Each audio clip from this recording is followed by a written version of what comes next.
Issue 9, TV Channel. Recently, my husband and I were guests in my in-laws' home with my husband's son and daughter-in-law.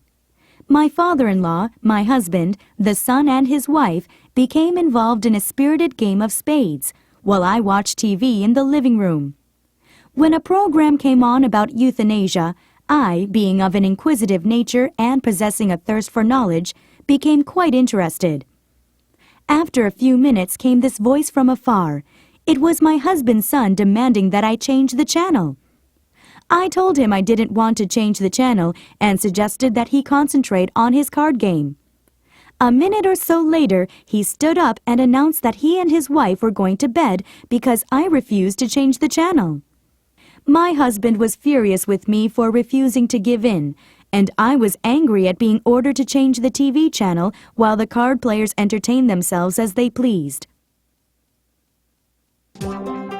Comprehension.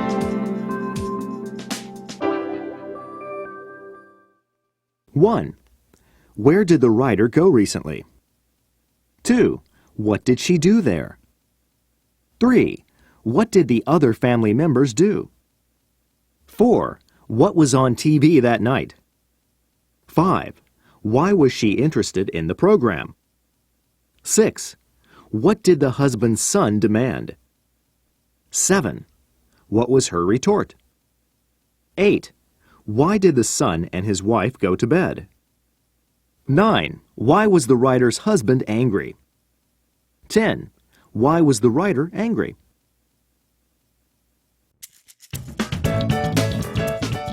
Let's talk.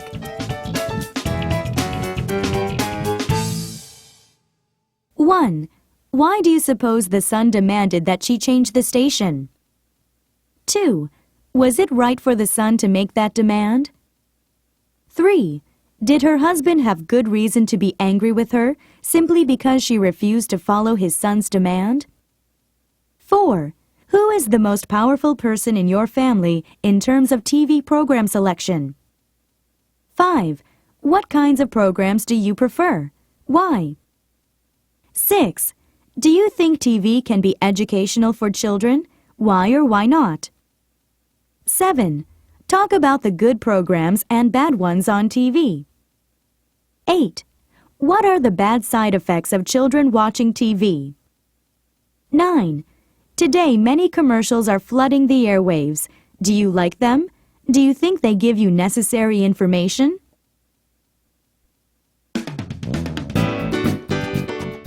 Opinion samples.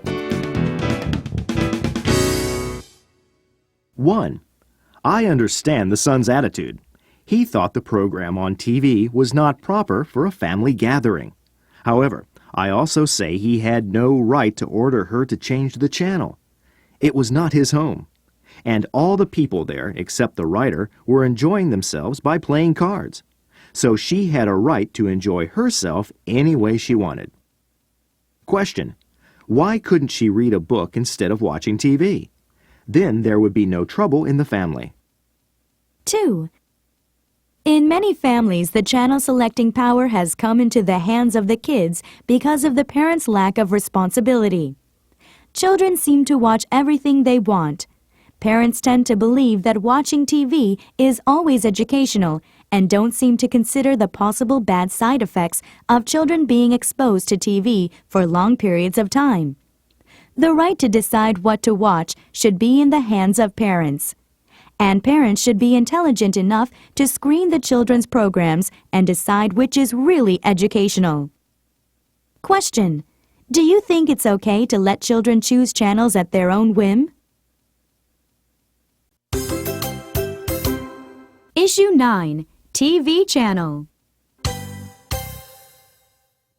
Hey, I was watching that. You didn't seem to be watching it. It didn't look like you were paying much attention to it at all. So I changed the channel to see something better, that's all. But you interrupted my football game. It's the same game every time. Only the names and the uniforms change every week, that's all. So this time we're going to watch something we can both enjoy together. Certainly not this show. It's just a stupid drama. These aren't real people, you know. They're just actors. It's all pretense. At least the game I was watching is genuine. We have all these men running into each other all the time, trying to score points with a silly little ball. You call that genuine? After all, what difference does it actually make who wins or what the score is? It matters to me. But why? What do you get out of it? Does it pay your bills or make you any better looking or more intelligent than you already are? Watching it makes me feel better, more relaxed. I enjoy watching football, the same way you like your soap operas. Do they make you any richer or better? No, of course not. But at least they engage my attention throughout. You usually sleep through most of your games. Look, I'm tired and just want to relax. Even if my eyes are closed, I can still hear the game, you know. And if something exciting happens, I pay closer attention then. Why don't we watch something together? We don't spend enough time in each other's company anymore. We just don't communicate enough. You might be right. That sounds like a good idea.